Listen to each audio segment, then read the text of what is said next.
continue nos abençoando, hoje, agora e para todo sempre.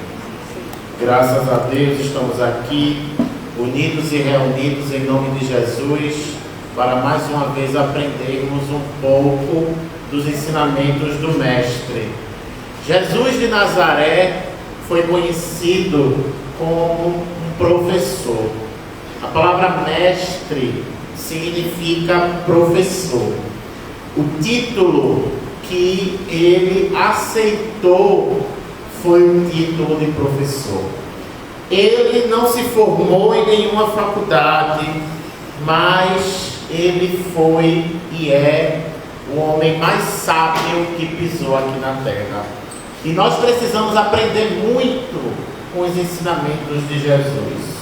Nós temos disponíveis os evangelhos. Na Bíblia nós vamos encontrar o Evangelho de João, de Mateus, de Marcos. Cada evangelho tem a sua particularidade. São 4. Lucas também foi um dos evangelistas que escreveu com muita eficiência e eficácia.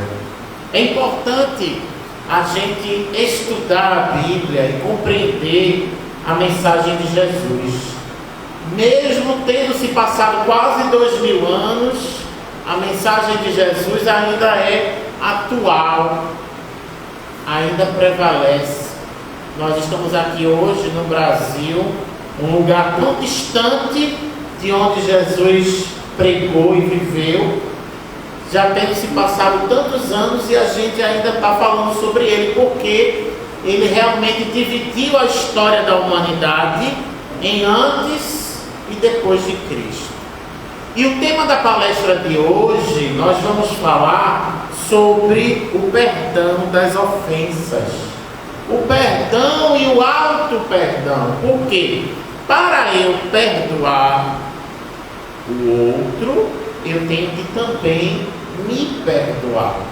Porque muitas vezes nós cometemos erros, não só para o outro, mas também para nós mesmos. Porque nós não somos espíritos superiores ainda. Nós somos espíritos inferiores, em busca de uma evolução. Passo a passo, aos poucos a gente está caminhando, né? Uma jornada de muito atropelo, muitos obstáculos, um caminho muito longo a ser percorrido, mas a gente precisa parar um pouco para contemplar a paisagem. Nós vivemos uma época de muita ansiedade, muita aceleração, e aí nós estamos buscando desacelerar, nós estamos buscando refletir na mensagem de Jesus para os dias de hoje, para a atualidade, para a contemporaneidade, porque Jesus ainda é atual. Não é à toa que Joana de Ângeles, quando ela organizou uma série de livros psicológicos, ela coloca o primeiro livro dela com o nome de Jesus e Atualidade. Então Jesus, ele continua sendo atual. E como é que Jesus pregava? Ele pregava para multidões, quando ele começou a criar uma fama naquele lugar, mas tudo começou em pequenos núcleos, na família, no lar, no aconchego doméstico de Simão Pedro, que era dos 12 o mais velho, que era casado, e como tinha uma esposa, geralmente a esposa vem acompanhada de uma mãe maravilhosa, que a gente chama de sogra, né? Então existia lá a figura de sogra, que Jesus curou a sogra de Pedro, então ela acabou ficando conhecida, né, com esse título de sogra de Pedro. E Pedro, junto com os apóstolos, que eram 12 os principais, mas existiam outros discípulos, e eles se juntavam no lar. Jesus não tinha casa fixa, mas ele se acomodava nessas dependências, e lá Jesus aproveitava para trazer uma mensagem através de histórias, de parábolas. E algumas são muito conhecidas e outras nem tanto. A doutrina espírita vem nos mostrar, através de livros psicografados, histórias que não estão na Bíblia, não estão nos 4 evangelhos. Então esse livro daqui é um livro pequeno em tamanho, mas grande em conhecimento. O nome do livro é Jesus no Lar, pelo espírito de Neio Lúcio. E nós separamos uma mensagem para introduzir a palestra de hoje, que está no capítulo 10. O nome da mensagem é O Juiz Reformado. Como houvesse o Senhor recomendado nas instruções do dia muita cautela no julgar, a conversação em casa de Pedro se desdobrava em derredor do mesmo tema. É difícil não criticar, comentava Mateus com lealdade, porque a todo instante o homem de mediana educação é compelido a emitir pareceres na atividade comum. Nós vemos muitas pessoas hoje em dia fazendo isso, né? Criticando, julgando, emitindo pareceres. Sim, concordava André, muito franco. Não é fácil agir com acerto sem analisar detidamente. Depois de vários depoimentos em torno do direito de observar e corrigir, interferiu Jesus sem afetação.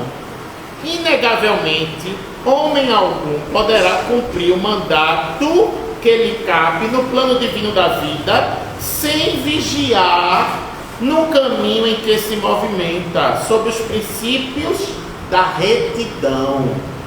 Todavia é necessário não inclinar o espírito aos desvarios do sentimento, para não sermos vitimados por nós mesmos. Seremos julgados pela medida que aplicarmos aos outros. O rigor responde ao rigor, a paciência, a paciência, a bondade, a bondade. E transcorridos alguns instantes, contou a história.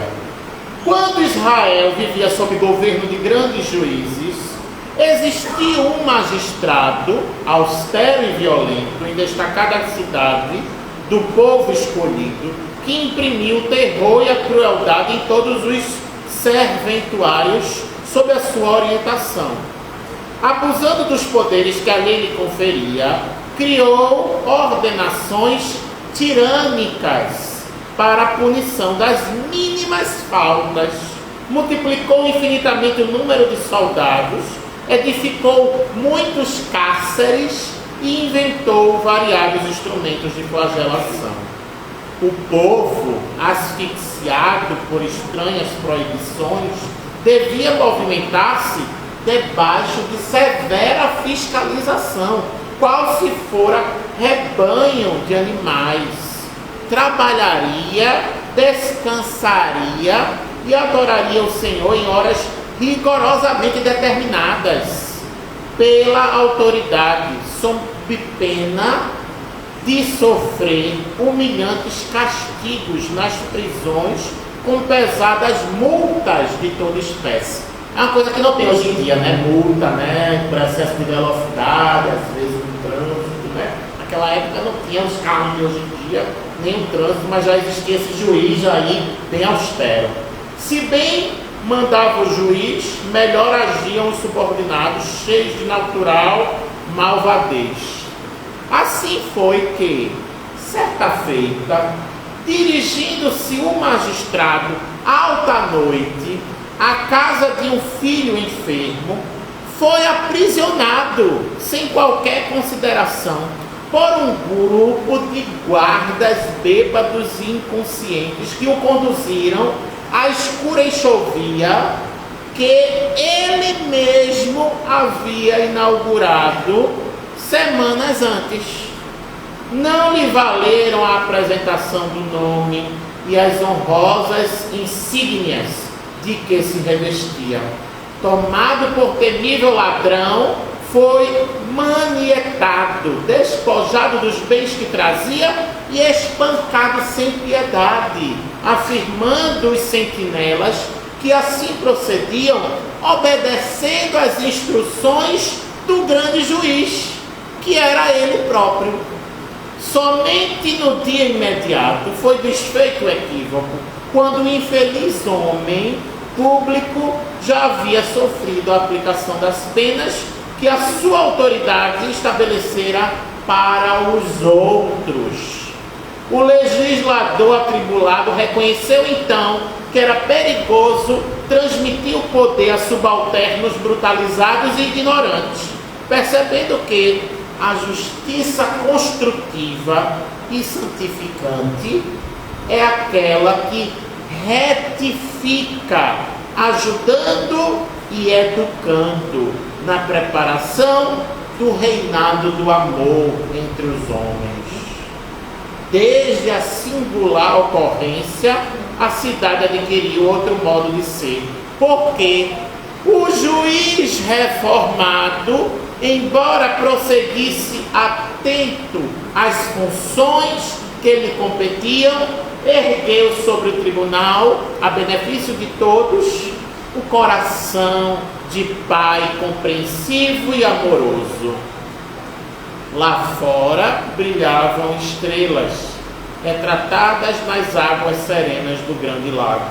Depois de longa pausa, o mestre concluiu: somente aquele que aprendeu intensamente com a vida, estudando e servindo, suando e chorando para sustentar o bem entre os espinhos da renúncia e as flores do amor, estará habilitado a exercer a justiça em nome do Pai. Justiça. O juiz reformado é o nome da mensagem que está aqui no livro Jesus no Lar, escrito pelo espírito de Nélio Lúcio através da psicografia de Chico Xavier. Quantos ensinamentos nessa história! Podemos resumir numa frase que é um provérbio, um ditado popular que muita gente já ouviu e muita gente ainda repete hoje em dia: o feitiço voltou contra o feiticeiro. O juiz foi tão severo nas leis, inaugurando cárceres, prisões, e foi confundido com um ladrão, não teve direito a advogado, foi maltratado, espancado, preso, e só depois foi que viu que era o juiz que estava ali sofrendo tudo aquilo que ele mesmo tinha colocado no papel para os outros. Mas quando eu aponto o dedo para o outro, para julgar o outro, eu preciso me julgar também. Eu preciso me observar no espelho. Como você se vê diante do espelho? Tem gente que foge do espelho, né? E não é porque está mais gordo, mais magro, mais velho, mais feio, mais bonito, não. Porque o espelho faz a gente olhar para dentro de si mesmo, além das aparências exteriores. Porque o mais importante não é o que é visível com os olhos da carne, da matéria. Será que os olhos são as janelas da alma? Então nós podemos enxergar com os olhos do Espírito.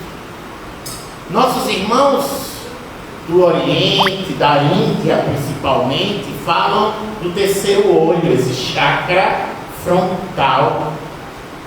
Alguns colocam uma pedra, tem gente que nasceu com um sinal, né? Tem gente famoso aqui no Brasil que tem algumas marcas nessa região.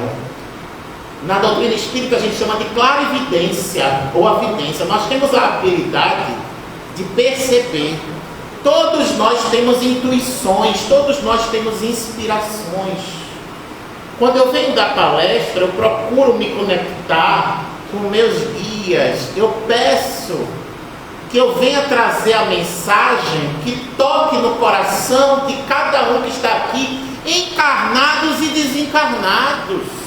A quantidade de espíritos sofredores, doentes que estão aqui ouvindo esta palestra está sendo transmitida pela internet, pessoas que estão em casa, espíritos obsessores que estão dentro das casas, estão ouvindo esta palestra e esta mensagem.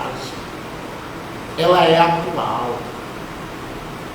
Agora, o pior cego é aquele que não quer ver. O pior surdo é aquele que não quer ouvir. Aí ainda tem gente que cochila durante a palestra, mas veja só. Palestra de Glauco Guedes, ninguém dorme, viu? Quem achou que ia dormir hoje se enganou. Pode estar cansado como for, eu também estou cansado, eu também acordei cedo, eu também trabalhei muito e estou aqui disposto, suando literalmente, ganhando R$1, um trabalho voluntário. Podia estar no meu sofá, podia estar assistindo Netflix, podia estar vendo a vida dos outros no Instagram, mas estou aqui pregando o Evangelho de Jesus. Por que será? Existe um propósito em nossas vidas. Então a única coisa que eu peço é o mínimo de educação, que eu sei que aqui no Antônio de Pádua todo mundo tem. Ó, ninguém está dormindo, está vendo que bênção, glória a Deus. Não é? Porque, imagine, se coloca no lugar do palestrante, você ia gostar de chegar aqui, o povo tudo dormindo, ele parece que fica roncando. Gente, só falta babar, fica todo troncho, aí depois tá com dor na coluna, quer botar a culpa no encosto, né? Então lá é cadeira para ter encosto, mas me diga, não é? Não é o obsessor não, minha gente. Somos nós mesmos, às vezes, os nossos piores inimigos. Por isso que a mensagem de hoje, o tema da palestra de hoje, qual é, gente? Perdão e o quê? Auto-perdão. Porque não adianta só perdoar o outro, eu tenho que me perdoar. Porque muitas vezes o pior inimigo não é o outro, sou eu mesmo. Vocês sabiam que existe a auto-obsessão? Essa daí é a mais difícil. Porque eu estou lá doutrinando, já trabalhei como doutrinador dentro da sala mediúnica. O médium recebe ali aquele espírito que as pessoas dizem que incorpora, não tem nada de incorporação, é psicofonia, que o espírito não entra no corpo do médium, mas é a palavra popular que as pessoas usam, né? Para entender o fenômeno mediúnico, que é algo natural, não existe só dentro do centro espírita. Tem mediunidade na igreja católica, tem mediunidade na igreja evangélica, no templo budista, no candomblé, na umbanda, no terreiro, em todos os lugares sempre existiu e sempre existirá o fenômeno mediúnico. Lembra que eu falei, o pior cego é aquele que não quer ver, o pior surdo é aquele que não quer ouvir. Você pode negar, mas o fato vai continuar existindo. Então o doutrinador ele vai conversar com o espírito obsessor que está ali se comunicando, e a gente vai falar sobre perdão, porque a maioria dos obsessores estão ali para se vingar por conta da mágoa, do rancor, do ressentimento. Mas como é que eles conseguem atingir a gente? Por conta da sintonia, por conta da afinidade. Então não adianta só eu expulsar o demônio, como era falado na época de Jesus. E ainda hoje, alguns irmãos nas igrejas fazem isso, tratando esses irmãos obsessores como demônios. Mas na verdade são espíritos inferiores, que ainda estão presos no ódio. E o ódio é algo destruidor. Mas eles só conseguem atingir a gente se a gente permitir. Por isso que é tão importante esse trabalho da palestra. Eu brinco sobre essa questão de dormir, de prestar atenção na palestra, evitar ficar mexendo no celular, evitar ficar conversando, tentar chegar no horário. A disciplina, gente, é muito importante. Não é porque eu sou militar, não. Isso daí o próprio Emmanuel, ele fala para Chico Xavier. 3 coisas que são importantes, lembram? Disciplina é a primeira. E a segunda qual é? Disciplina. E a terceira qual é? Disciplina. Olha como a gente precisa de disciplina. Então a hora é a hora, não é nem antes da hora, nem depois da hora. Começa a palestra de 8, tem que chegar antes de 8, não é o ideal. Claro que acontecem imprevistos, claro que o erro ele pode ser perdoado, a gente está falando de perdão, mas a gente não vai ficar se desculpando, não é? A gente tem que se esforçar ao máximo para não ficar com desculpismos. Porque enquanto houver segunda-feira, meu Deus do céu, né? Enquanto houver amanhã, enquanto houver depois, tem gente que é procrastinador, né? Fica deixando para depois o que pode fazer hoje. Então a hora é agora, o momento é hoje. Vamos aproveitar a mensagem de hoje. Então eu peço a Deus, Senhor, faze de mim um instrumento da tua paz. Então quando eu estou escalado para dar uma palestra, eu peço a Deus orientação. E aí, antes de vir para cá, eu tenho vários livros, né, na minha casa. Eu disse, eu vou escolher alguns livros. Que história eu vou contar? Porque uma boa palestra tem que ter uma história. E tem histórias que todo mundo já conhece. Eu disse, não, eu quero uma história nova, né? Então eu fiz questão de trazer essa história, que eu tenho certeza que pelo menos 80% aqui não conhecia essa história do juiz reformado que está aqui no livro, tão pequeno, mas tão grande, que é o livro Jesus no Lar.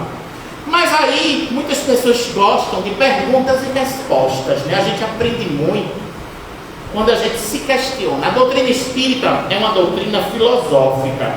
Vocês sabem o que é filosofia? Olha, a palavra filosofia, né? Filo é o que? Gostar. Sofia, sabedoria. Então, o filósofo, ele gosta de saber. Ele gosta do conhecimento. E aí, a doutrina espírita, tudo começou com um livro maravilhoso, que foi publicado pela primeira vez, a primeira edição, 18 de abril de 1857. Como é o nome desse livro? Pode melhorar. Como é o nome do livro? O livro dos Espíritos. Mais de 1000 perguntas, mais de 1000 respostas. Quem fez esse livro foi Allan Kardec, que fez as mais de 1000 perguntas, mas ele não fez sozinho o livro. Por isso que o nome do livro é o livro dos Espíritos, não é o livro de Kardec. Por quê? Porque as mais de 1000 perguntas foram respondidas por diversos espíritos. E aí, o livro dos Espíritos, ele é maravilhoso, mas claro, vieram vários outros livros. Depois que Kardec partiu, continuou a doutrina com outros autores, e a gente teve a presença de Chico Xavier. Nós somos brasileiros, nós fomos abençoados pela reencarnação desse espírito tão iluminado que foi Chico Xavier em Minas Gerais, aqui no Brasil. E ele deixou um legado, né, uma herança, um presente, que são tantos livros. Então, eu comecei falando desse livro, Jesus no Lar, e agora eu vou trazer outro livro de Chico Xavier, que é um livro de perguntas e respostas. O nome do livro é O Consolador. E aqui tem algumas perguntas que eu gosto muito, e eu gosto de ler como está escrito no livro. Porque para falar sobre perdão, auto-perdão, né, eu estou falando aqui dessa questão de sintonia, de afinidade fluídica, né, entre os espíritos. E aí tem uma pergunta aqui falando sobre afeição. Será que esse assunto tem a ver com perdão e auto-perdão? Olha a pergunta 173. Como devemos entender a simpatia e a antipatia? Porque, veja, muitas pessoas têm dificuldade de perdoar. Por quê? Porque aquela pessoa, ela é antipática, não é? É uma coisa que não tem aqui, eu acho, em Recife, nessa região aqui. Não tem gente antipática, não. Vocês conhecem alguém assim, antipático, mal-humorado, abusado, chato, né? Tem um tal de Seu Lunga que é triste, né? Que é essa figura do Nordeste, né? É bem complicado. E tem gente que é simpático, né? Você dá bom dia, a pessoa bom dia. Já tem gente que você dá bom dia, a pessoa não responde, né? Ou diz bom dia pra você, pra mim não, né? Dá uma resposta assim bem grosseira, né? Então por que existe a questão da simpatia e da antipatia? Tem gente que vai olhar pra mim e vai dizer, Glauco, eu gostei de você, não sei porquê, mas eu gostei de você. Já tem gente que olha pra você assim, né? Com um olhar meio torto, né? E não fui com a cara desse palestrante. O que foi que ele fez? Não sei, mas não gostei dele. Meu santo não bateu com o dele. Olha só, coitado do santo, né? Só até do santo.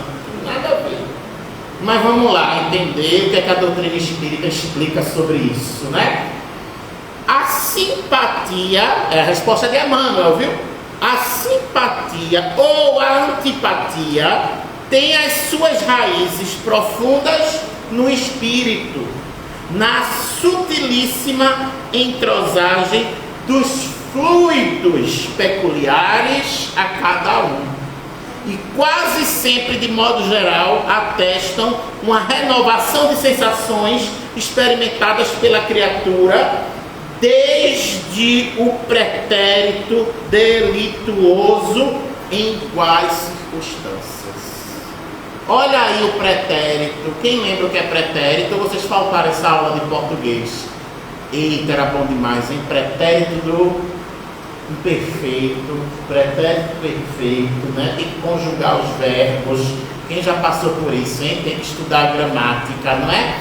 Então, pretérito tem a ver com passado, não é isso? É um sinônimo de passado. Nós sabemos que tempo ele pode ser presente, passado ou futuro, não é isso?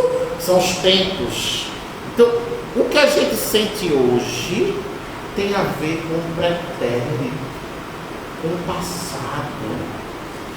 Continua a mensagem, a resposta. Devemos, porém, considerar que toda antipatia, aparentemente a mais justa, deve morrer para dar lugar à simpatia, que edifica o coração para o trabalho construtivo e legítimo da fraternidade. Toda antipatia tem que se transformar em quê, gente? Em simpatia. Então você quebra a pessoa antipática com o poder do amor, do perdão. Então, se você não gosta de alguém, essa pessoa que é como seu inimigo, o que é que você tem que fazer com ela? Matar esse inimigo? Será que vai resolver se eu matar o inimigo? Ele vai continuar no lado espiritual. E eu digo a você, viu, às vezes é melhor ter um inimigo encarnado do que ter um inimigo desencarnado. Vocês acham que morto ele não vai continuar fazendo as maldades? Eu conto ou vocês contam? Não é? Sabe de nada, inocente, não é? Porque quem é ruim continua ruim.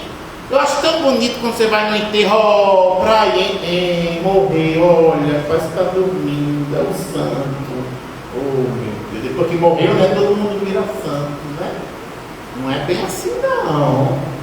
Do outro lado, a gente vai continuar com as mesmas escolhas, com as mesmas energias, enquanto a gente não despertar para a reforma íntima, para a transformação. A verdadeira transformação não é no passe de mágica, não, gente. Não é no estalar de dedos, não. É um processo, ó. Transpiração. Tem que transpirar, tem que suar, tem que se esforçar.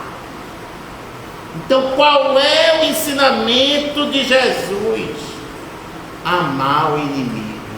Eita, coisa difícil, né? Como nós estamos longe. A gente tem dificuldade até de amar o amigo. Nunca vi povo para brigar tanto com um amigo. Não é não? De vez em quando tem um arranca-rabo, né? De vez em quando tem um problema, tem uma discussão entre amigos. Imagine entre os inimigos, né? Jesus teve inimigos. Até Jesus não agradou a todo mundo. Imagine a gente, quem sou eu? Então nós somos espíritos falhos.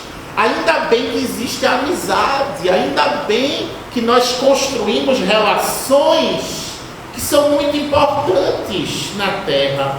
É a próxima pergunta, 174.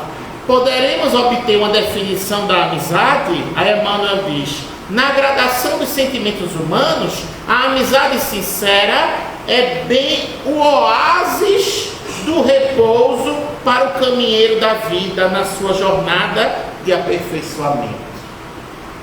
Então você está no deserto, vem um oásis, olha que coisa boa para você relaxar, descansar. Então a amizade, ela tem um poder muito importante na nossa vida para que a gente encontre um pouco de paz. Continua a mensagem de Emmanuel. Nos trâmites da terra, a amizade leal é a mais formosa modalidade do amor fraterno, que santifica os impulsos do coração nas lutas mais dolorosas e inquietantes da existência. Nossas existências, nossas vidas estão cheias de lutas dolorosas. Cada um no seu canto chora seu pranto. Não é isso que a gente escuta? É verdade. Às vezes a gente vê no Instagram, na internet, na televisão, aí acha que a vida do outro é perfeita. Oh meu Deus, sabe de nada, inocente, né? Não é. A gente é que tem essa ilusão de achar que a grama do vizinho é mais verde. Ah, se eu morasse na Europa... Vocês acham que em Paris não tem violência não, né? Eu conto ou vocês contam?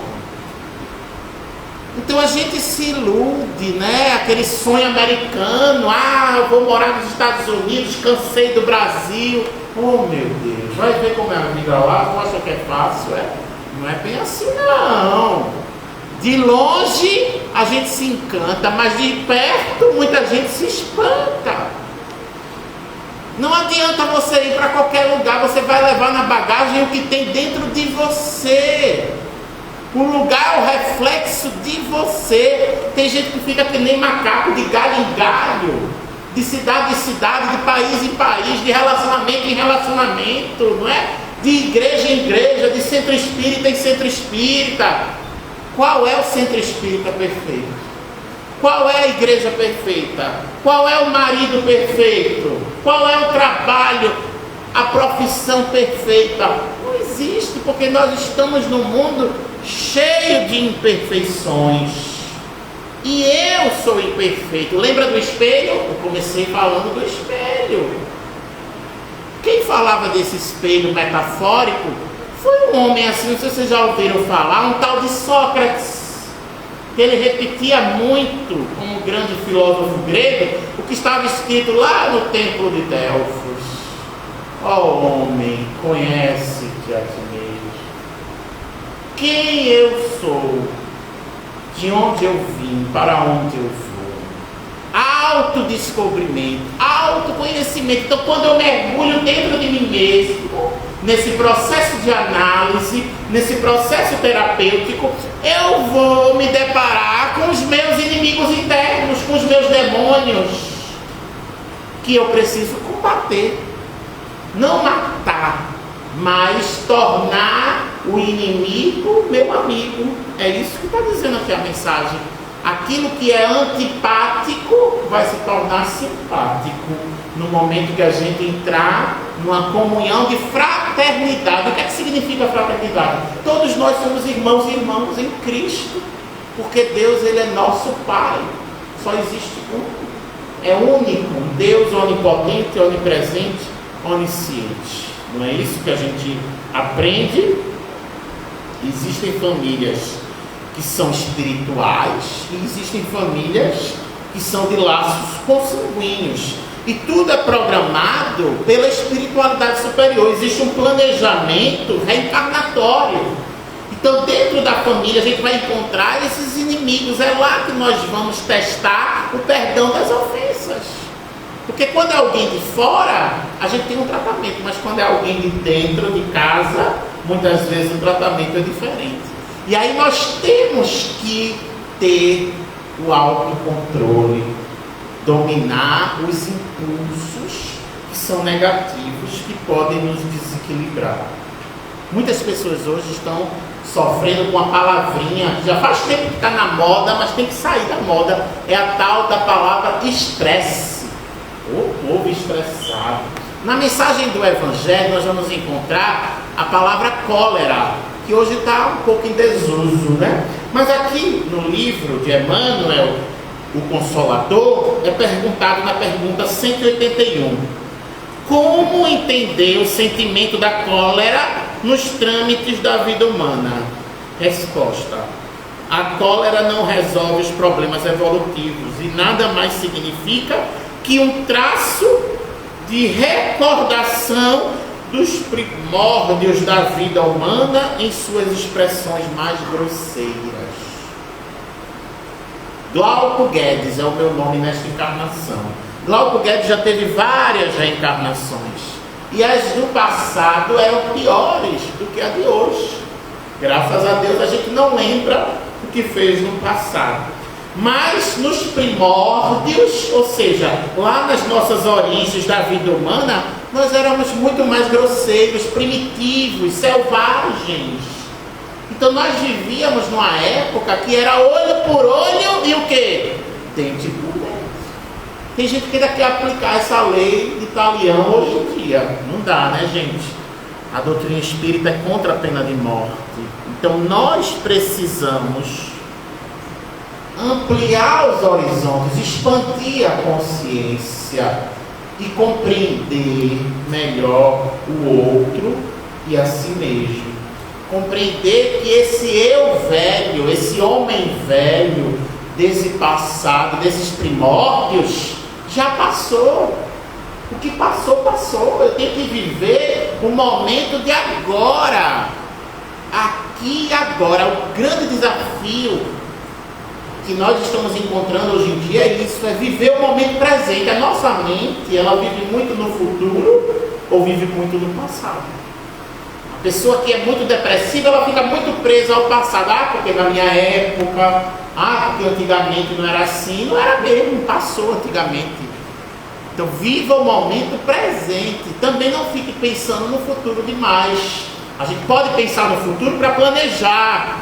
O planejamento é importante, mas a gente tem que viver o momento presente. Continuando a resposta, Emmanuel diz: a energia serena edifica sempre, na construção dos sentimentos purificadores, mas a cólera impulsiva nos seus movimentos atrabiliários é um vinho envenenado, de cuja embriaguez a alma desperta sempre com o coração tocado de amargosos ressabios. O que é que isso significa, gente? Que a gente tem que usar com moderação, né? O vinho, o álcool, né? A bebida alcoólica pode levar à embriaguez. A doutrina espírita não proíbe nada, mas ela conscientiza, ela desperta a consciência da gente para a gente saber usar sem abusar. O problema está no abuso, né? Então a cólera pode ser traduzida também como a ira. A Igreja Católica fala dos 7 pecados capitais, não é isso? E um deles é a ira, que nós temos que combater. Os católicos estão no período da quaresma. Muitos estão em jejum, mas não adianta jejuar de carne ou de outras comidas e continuar com a palavra que fere, porque o que purifica o homem não é o que entra pela boca, é o que sai da boca do homem. Então existem palavras que machucam, que ferem. Cuidado com o que você fala. Hoje em dia se fala muito, né, da comunicação não violenta. Vocês já ouviram isso? É uma sigla, CNV. Então a palavra, ela tem que ser dita com muito cuidado. Não só a palavra falada, mas principalmente também a palavra escrita. Tem gente que fica digitando, né, aquele textão no WhatsApp, na internet, né? Muita gente destila ódio na internet, os haters. Então a gente precisa ter muito cuidado nesse mundo tão polarizado politicamente, esquerda, direita, quem está certo, quem está errado. Então é uma briga, né, do bem e do mal, e não é bem assim. Nós somos seres diversos e a gente tem que respeitar a pluralidade. Nem tudo é preto no branco, nem tudo é 8 ou 80. Então existe toda uma diversidade que a gente precisa compreender para evitar essas guerras e exercitar o perdão das ofensas. O perdão diante do erro do outro, mantendo a serenidade. Então a mensagem é muito clara do Emmanuel. A energia serena edifica sempre. Vocês conseguem ter serenidade nesse mundo tão estressante, né? Tão cheio de atribulações? Então existe uma técnica que nos ajuda muito a manter o equilíbrio, manter a serenidade. Sabe qual é? Ela é muito conhecida e nós usamos aqui o tempo todo no Centro Espírita. A gente começou com uma prece e vamos terminar a palestra com outra prece. A prece inicial e a prece final, não é isso? Então a oração é uma forma de acalmar ou não é?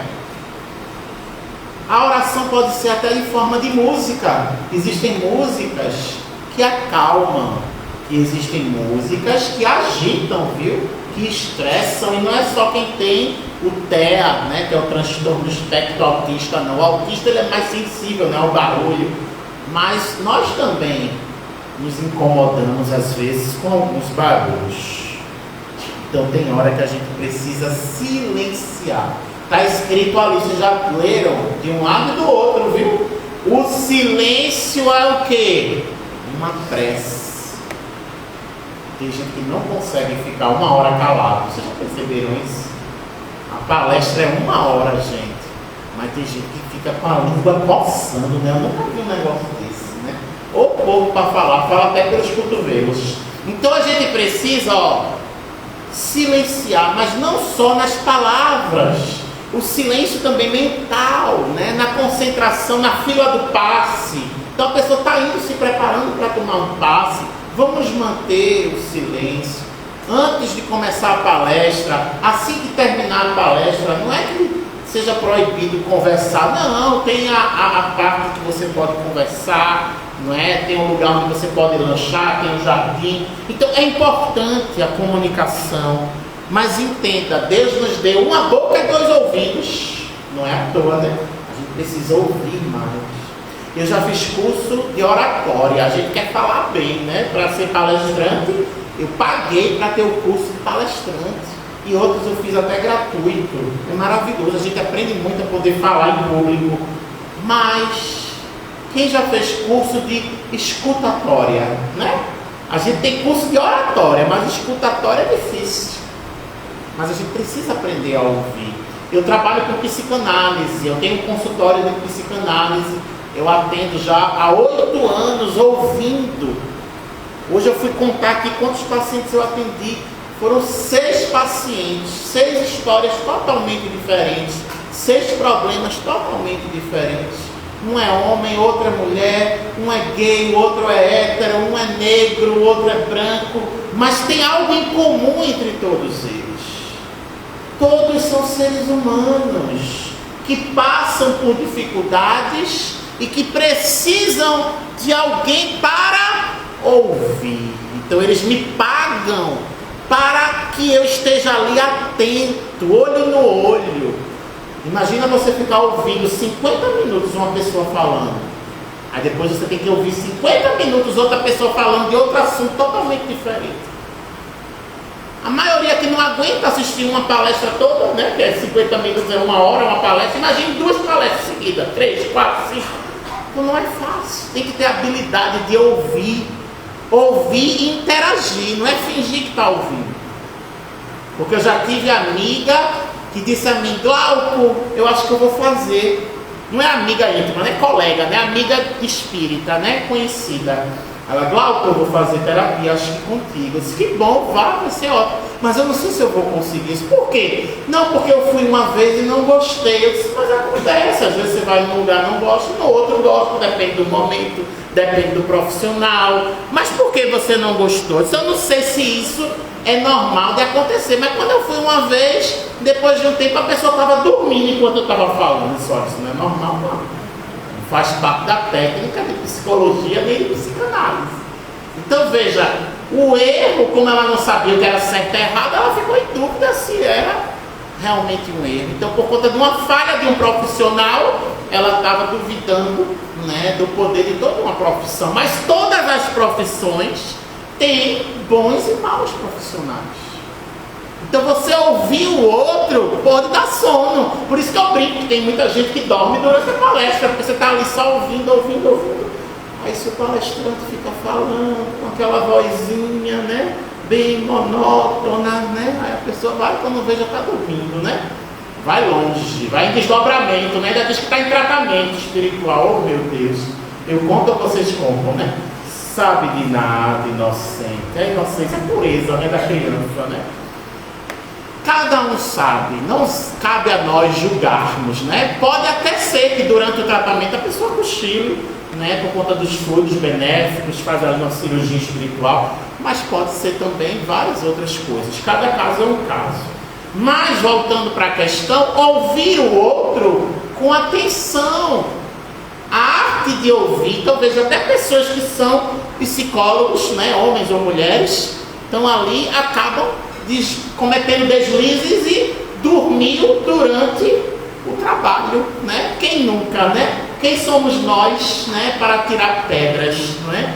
O nosso papel é aprender. Nós aprendemos com os nossos erros e aprendemos com os erros dos outros. E a gente tem que se esforçar para não cometer o mesmo erro. Cometer erro todo mundo vai cometer. Agora, repetir o mesmo erro, tem alguma coisa que precisa ser modificada, não é? Errar uma vez é humano, mas permanecer no erro, aí já pode ser falta de habilidade, né? De inteligência emocional. Porque tem gente que é muito inteligente, tem mestrado, tem doutorado. Isso daí é inteligência cognitiva, da instrução. Mas uma coisa é instrução, outra coisa é educação. Tem ou não tem médico mal educado? Tem ou não tem advogado mal educado? É doutor, não é? É doutora. Mas não dá um bom dia, boa tarde, boa noite, com licença, por favor. Faltou a aula de gentileza, não é? E gentileza gera o quê? Gentileza. O que é que custa, né? A gente ser gentil. Então vamos exercitar a gentileza para vivermos num mundo de mais fraternidade. Mas aí eu separei uma outra mensagem muito bonita que está nesse livro aqui, que eu amo esse livro, Amor, Imbatível Amor, de Joana de Ângeles. E lá no final do livro tem uma mensagem chamada Amor, Perdão. E Joana diz assim: quando vige o amor nos sentimentos, não há lugar para o ressentimento. Olha essa palavra, gente, ressentimento, é você sentir de novo, né? Algo que muitas vezes não é bom. Se não é bom, não vale a pena sentir de novo. Então, o perdão é você procurar esquecer aquilo que te machucou. Ou se você lembra daquilo que te machucou, porque você não tem amnésia, nem tem Alzheimer, mas pelo menos você lembre sem sentir tanta dor, não é? Sem gerar tanto mal-estar. Então, a mágoa é algo terrível que a gente precisa combater, né? Como um ácido que corrói e destrói por dentro, né? E que leva muitas pessoas a terem o desejo de vingança. Cuidado, gente. Eu li a história, né, que fala dessa questão do veneno voltar contra a pessoa que lançou o veneno. O feitiço voltar contra o feiticeiro. Então, às vezes, a gente deseja o mal ao outro, mas a gente não percebe que nós estamos fazendo mal a nós mesmos, não é isso? Mas ninguém gosta de passar por injustiça. Muita gente quer fazer justiça com as próprias mãos, mas isso não é válido, né? Joana de Ângeles diz assim: a injustiça de qualquer natureza é sempre uma agressão à ordem natural que deve viger em toda parte, especialmente no homem que, por instinto, defende-se antes de ser agredido, arma-se temendo ser assaltado, fica à espreita em atitude defensiva. Será que vale a pena ter uma arma? Muita gente fica na defensiva, né? Achando que vai sofrer um assalto. E aí às vezes a gente ataca sem nem saber se realmente precisa daquele ataque, né? E age por instinto, né? A nossa amiga estava falando mais cedo, que chegou cedo, sobre a questão do instinto e da inteligência, não é? Tudo quanto lhe constitui ameaça, real ou imaginária, torna-se temerário e, por mecanismo de defesa, experimenta as reações fisiológicas específicas que decorrem das expectativas psicológicas. Quem aqui não tem medo? Todo mundo sente medo. O medo é uma emoção natural que faz parte da natureza. A raiva. Quem aqui não sente raiva? Todo mundo sente. Joana de Ângeles é muito clara quando diz assim: a raiva, sob esse aspecto, é uma reação que resulta da descarga de adrenalina na corrente sanguínea quando se está sob tensão, medo, ansiedade ou conflito defensivo. O medo, que às vezes a inspira, impulsiona a agressão, em cujo momento assume o comando das atitudes, assenhorando-se da mente e da emoção. Por que as pessoas odeiam? Por que as pessoas são violentas, são agressivas? Então muitas vezes é por medo, por raiva. Então você não saber lidar com essas emoções. Por isso que é tão importante a inteligência emocional, para você ter essa habilidade de lidar com suas emoções. Como eu posso vencer o medo? Através da coragem. Graças a Deus, nessa encarnação, com 20 anos de idade, eu entrei na corporação que é maravilhosa, muito admirada pela população, que é o Corpo de Bombeiros Militar de Pernambuco. Além de psicanalista, também sou bombeiro militar.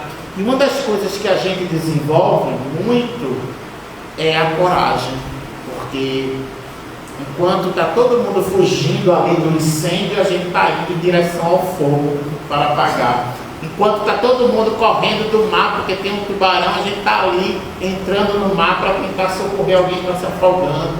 Enquanto está todo mundo fugindo daquela catástrofe, a gente está ali enfrentando aquele perigo com habilidade, com equipamentos de proteção para tentar resgatar e salvar. O lema do bombeiro militar é vidas alheias e riquezas salvar.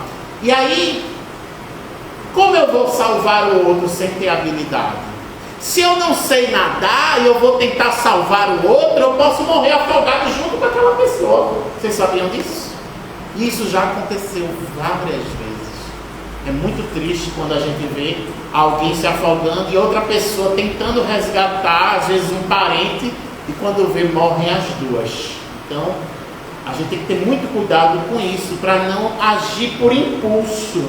A gente tem que usar o raciocínio e a sabedoria. Por isso que eu digo que existem 3 virtudes que são muito importantes, que a gente tem que sempre pedir a Deus. Não peça carro, não peça casa, não peça os números da Mega Sena, que Deus nunca vai lhe dar, não. Você tem que pedir 3 coisas que são muito importantes: serenidade, coragem e sabedoria. Vocês conseguem repetir? Quero ver como é que está a memória de vocês.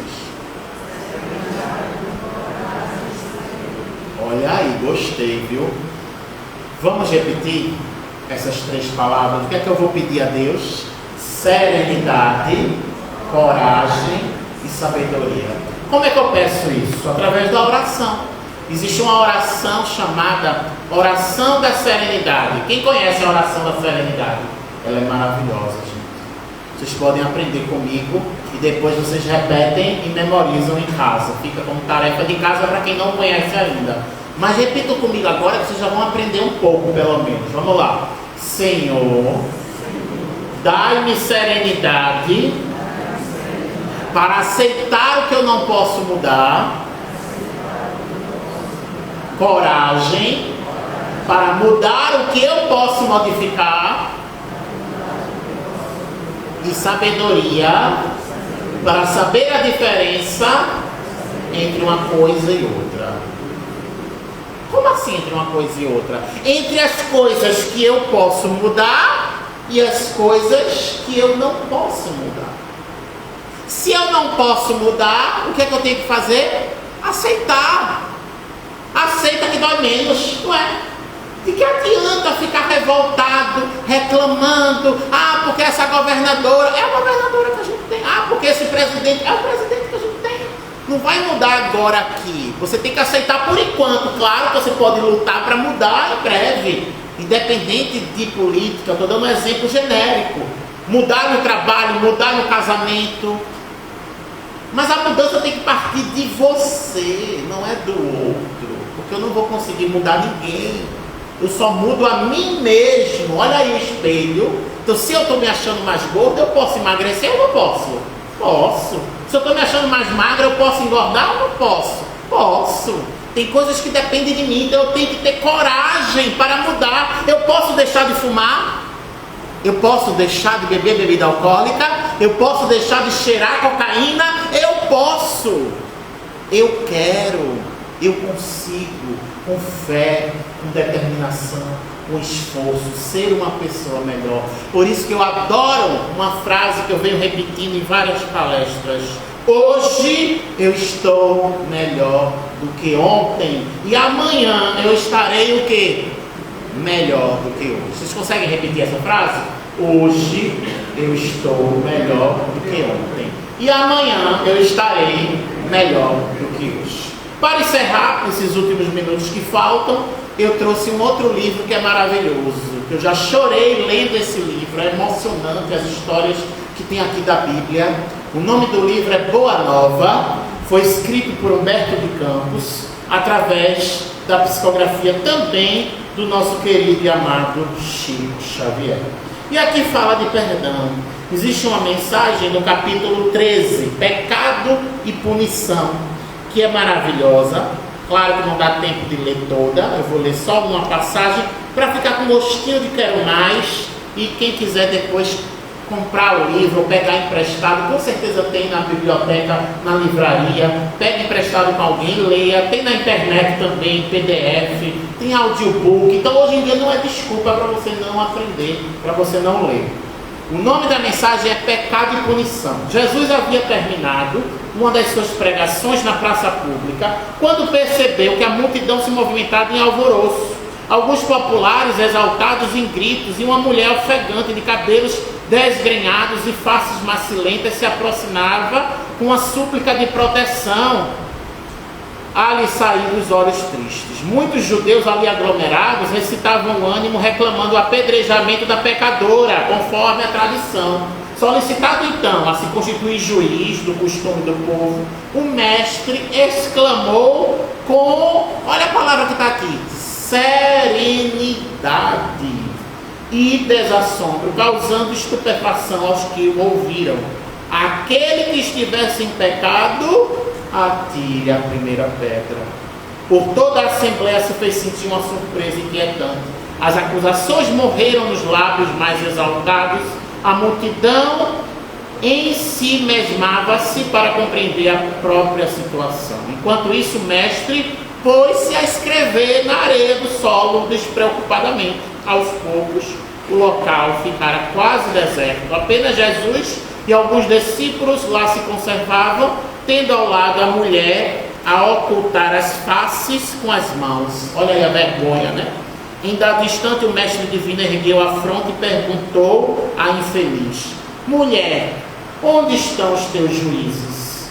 Observando que a pecadora lhe respondia apenas com um olhar reconhecido, onde as lágrimas aljofravam num misto de agradecimento e alegria, Jesus continuou: ninguém te condenou? Eu também não te condeno. Vai e não peques mais. A infeliz criatura retirou-se, experimentando uma sensação nova no espírito. A generosidade do Messias lhe iluminava o coração e claridades vivas que lhe banhavam a alma toda. Mas enquanto a pecadora se retirava em alegria, os poucos discípulos não conseguiam ocultar a estranheza do gesto.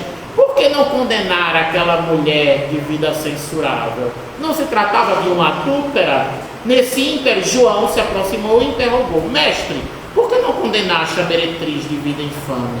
Jesus fixou no discípulo o olhar calmo e redarguiu: quais as razões que aduzes em favor dessa condenação? Sabes o motivo por que essa pobre mulher se prostituiu? Terás sofrido alguma vez a dureza das vicissitudes que ela atravessou em sua vida? Ignoras o vulto das necessidades e das tentações que a fizeram sucumbir a meio do caminho? Não sabes quantas vezes tem sido ela objeto de escárnio dos pais, dos filhos e dos irmãos e das mulheres mais felizes? Não seria justo agravar-lhe os padecimentos infernais da consciência pesarosa e sem rumo? Entretanto, exclamou João, defendendo a lei antiga, ela pecou e fez jus à punição. Não está escrito que os homens pagarão centil por centil? O mestre sorriu sem se perturbar e esclareceu: ninguém pode contestar que ela tenha pecado. Quem estará irrepreensível na face da terra? Há sacerdotes da lei, filósofos, que prostituíram suas almas por mais baixo preço. Contudo, ainda não lhes vi os acusadores. A hipocrisia costuma campear impune enquanto se lhe atiram pedras ao sofrimento. Deus, porém, é o Pai de bondade infinita que aguarda os filhos pródigos em sua casa. A parábola do filho pródigo é linda também, né? Mostrando o poder do arrependimento e o poder do perdão, quando o pai abraça o filho que foi embora e voltou. Nós podemos ser como esse filho. Então, nesse momento, no final de palestra, eu peço: acalma o teu coração, fecha os olhos e escuta a voz da tua alma e pede perdão a Deus de todos os erros que nós cometemos. que possamos dizer com sinceridade, todos juntos nesse momento: sinto muito, me perdoe, eu te amo, sou grato. Respira fundo e repete comigo como se você estivesse diante de um espelho. Você dissesse fundo na sua alma: eu sinto muito, me perdoe, eu te amo, sou grato. Pela terceira e última vez, eu quero que vocês falem todos juntos: eu sinto muito, me perdoe, eu te amo, sou grato. Que a paz de Cristo permaneça conosco hoje, agora e sempre. Até a próxima, se Deus quiser.